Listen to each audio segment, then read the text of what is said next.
Welcome back to Open Window Politics. Today we're going to be going through a prediction between AOC, Democratic Congresswoman from New York, versus Vance, the Republican current Vice President of the United States. So Vance has been floated as one of the more likely contenders for the 2028 Republican presidential primary. At the moment, it looks like he'll be the nominee. Still quite a while out until 2028 presidential election, so things could definitely change, but that is how it's looking for the Republican primary. And then for the Democrats, AOC isn't usually regarded as the most likely option, but she's generally in the top couple options. So I'll do a prediction between those two candidates. We'll start out in Nevada. Nevada, I think, will be one of the easier states for Democrats to flip back. If it were a candidate other than AOC, I think it would be a more significant margin.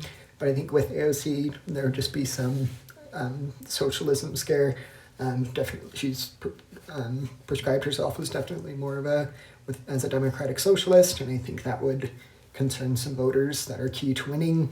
Ultimately, I think it would narrow the result from a lean to tilt, but still, that's going to be 6 electoral college votes for AOC. In Arizona, I don't see the same happening. I think the state would fairly reliably end up in the Republican Party's column and J.D. Vance's column. And then I'll go over to Georgia and North Carolina. I'm going to start with Georgia. I think Georgia would also likely end up in the tilt Republican margin. North Carolina might even be in the lean. For now, I'm going to go with tilt. And then I forgot the district there in Omaha. This district, it even went to Harris in 2024. And at the moment, I would probably call it for AOC.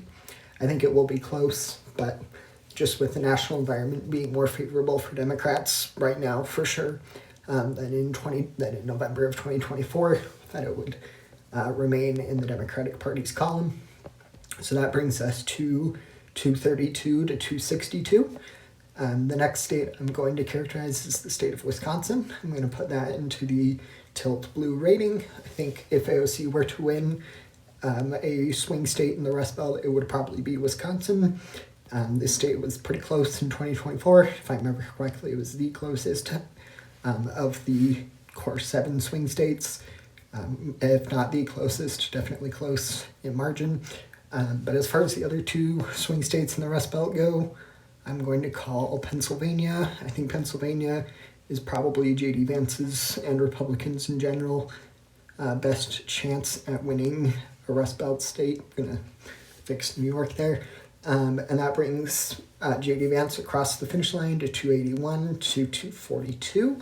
And I do think the math will get even better for J.D. Vance with calling the state of Michigan also ending up in the Republican Party's column.